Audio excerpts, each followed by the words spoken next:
with the writer of the Anarchy, Mr. William Dalrymple. I invite Dr. Latha Nair to initiate the discussion.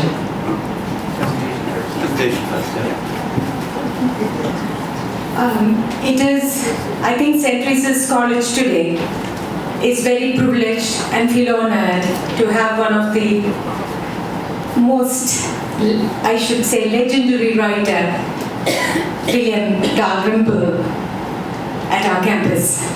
I still remember when I met him first for Jaipur Literary Fest. I never thought that we'll have the privilege of having him over here at our campus, and we are indeed grateful to Reviji for giving us this opportunity to have an interaction with a great writer. I should tell you, Kochi has got a lot of fans, hardcore fans for our Dalrymple. I now request our principal, Dr. Sajimol Agustin, to honor him with a ponada in the traditional Kerala culture.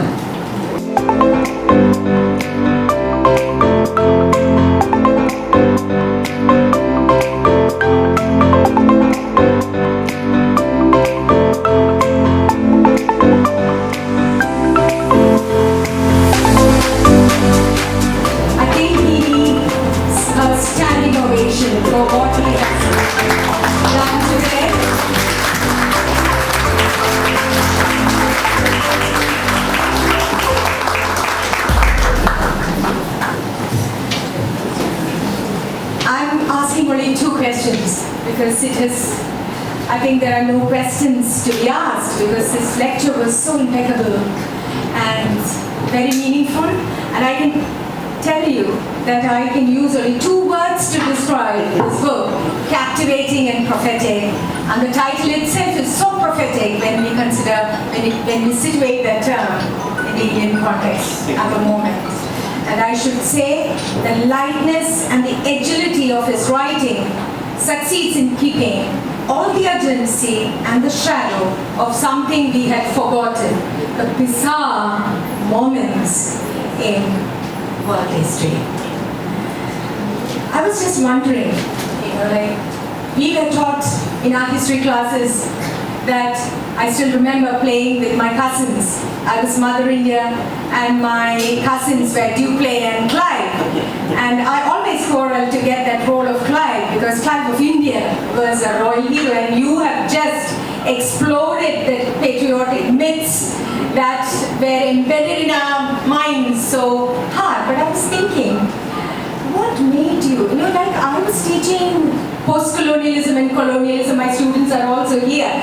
We were thinking about the British Raj, and we never ever thought about the corporate devil, which would become a Frankenstein monster. I never, but I think I stumbled upon Shashi Tharoor. And that book especially brought to light certain facts, but I think there is a convergence as well as some kind of difference that we notice in your writing. I should confess, I did not read Tharoor completely, but I should tell you that once I started reading your book, I think there was something that made me, feel so captivating with the narrative that flows. And I think that is because of your sources.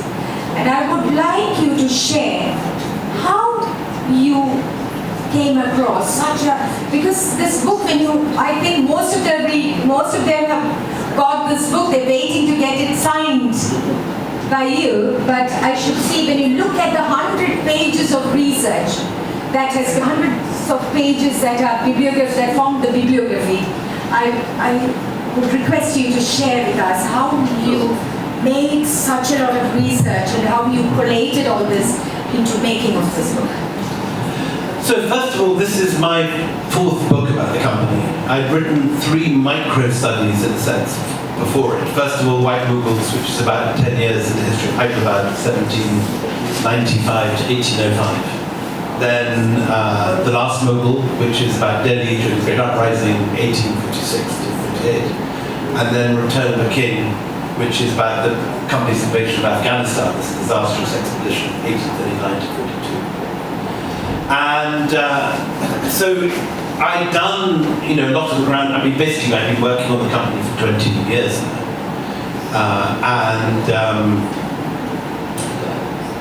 I suddenly realized that I was looking at the detail but hadn't done the big picture, and I thought, I'm now 54. This is probably the moment to risk doing the big. When you do micro history, it's easier in a sense that you can control the sources, you know better than anyone else, and you can defend it. When you go out and do 200 years, you're much more vulnerable to other people saying, but what about 1796 or whatever it is, but I thought, go for it, try to do the big picture, and this was the result. The sources, well, the difficulty in a sense is abundance rather than the lack of sources. The opposite problem that you have in ancient Indian history, when you have only vague hints for whole hundreds of years. The whole early history of Kerala, a few copper plates and a few archaeological finds and huge, large questions. But the opposite is true of the 18th century, where the East India Company, remember I showed you that first subscription list, the company keeps every bit of paper from that first meeting onwards. And there are 35 miles of company material in the British Library alone, underground. And then the same again in the Indian National Archives in the archives there. So it's a problem not of lack of sources, it's too much, but much more difficult is reclaiming the Indian voice. It's not impossible.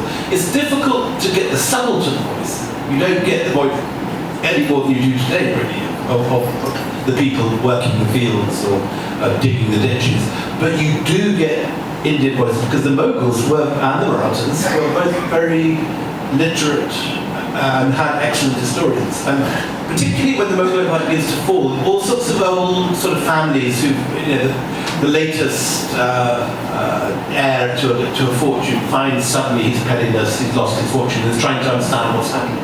So you get an awful lot of books, the best of which is called The Seymour Thackeray by William Dalrymple, which is a 4-volume, The Review of Modern Times. And it's rather like, imagine Edward Said transported back to 18th century India. Suddenly, you have an Indian looking at colonialism and realizing it's not just a battle here or a battle there. The whole world has changed. The money is suddenly pouring out to London. So much so there's actually no silver available in some areas, just gone.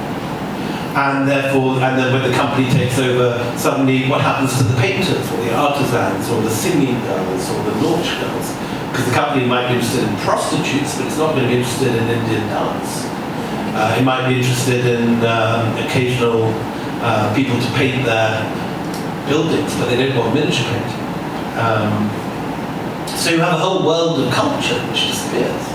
And Ghulam Hussain Khan sees that as it's happening in the 1780s and writes it down.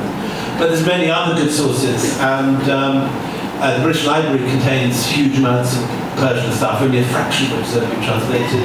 And then you find it in weird little places in India. It's not often in the National Archives. Sometimes there's an extraordinary library at Tonk in Rajasthan between Jaipur and Urni, which has an incredible Oriental library where we found an untranslated history of Shah Alam. The Patna has got a great library. Bankipur, Rampur, places like this that had big Nawabi libraries in the 19th century where you find the Mughal sources. And I work with an extraordinary scholar called Bruce Winnell, who's now very ill and I suspect actually maybe dying, who's been working with me for the last 4 books and translated all these Mughal sources incredibly beautifully. And a lot of this is his work, translating the Mughal stuff and the French stuff actually. So there's an awful lot of material there. It's a very well recorded history. But getting the balance between the different sides is the key.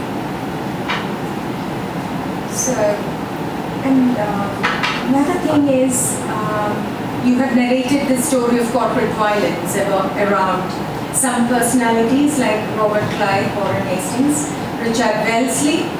But I found it interesting when you focused the main, I think it is not episodic, but two stories coming up together. And one story which especially I found just interesting is the story of Shah Alam, which forms actually the spine of the entire narrative. And why did you? So Shah Alam is this character who's always regarded as this flop, and there was ever written a biography. The last biography of Shah Alam was written in the 17th, 18th century. But it's his fate to live as a young man in the Delhi pre-Nadir Shah. His first 16 years, he saw Delhi at its peak as this incredibly rich city. And by the end, he's this wrecked character, blinded, living in a ruined palace, and everything has gone wrong.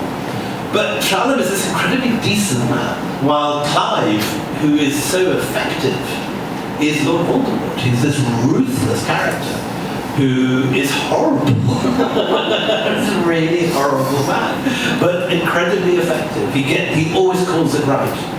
And he's very good at frightening his enemies. He breaks all the rules of 18th century warfare. He attacks at night, in fog, in thunderstorms, when people least expect it. His lights not drinking. And he wins over and over again. While Shah Alam, who is decent and kind and good and writes beautiful poetry and is hugely cultured, loses every time.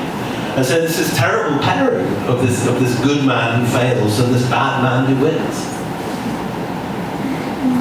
Another thing that I noticed, or I should say that you have referred to the Book of Admonition. Would you elaborate on that, please? So there's actually quite a lot of these books of admonition. They're called the Ibratnama, and they are a genre rather than a single book. There are, I think, at least 15 Ibratnamas written by different people, and it's the genre of this period when the Mughal world had been sort of very fixed for 200 years. The Mughals turn up in 1560.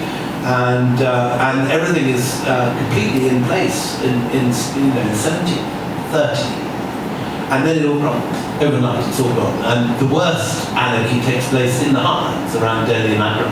Delhi is destroyed over and over again by successive armies of Afghans and Marathas, both of whom loot the city, come back as the tides roll backwards and forwards.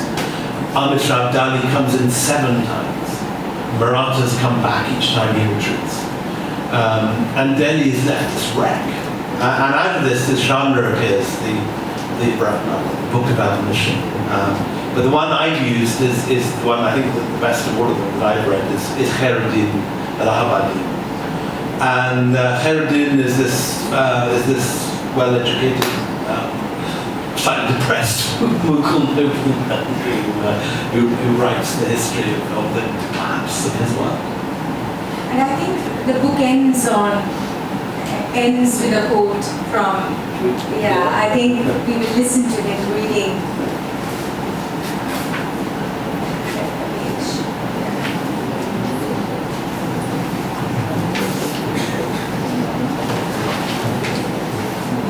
Such was the disruption caused in 18th century India by the advent of the East India Company that a whole new literary genre was invented to deal with it. This is the genre of moralizing histories known as the Book of Admonition or Ibratnama. The admonitory purpose of these histories was put succinctly by Khairuddin al-Ahabadi, the author of the best-known such volume, and he descends, by considering such past lives, take heed for your own future.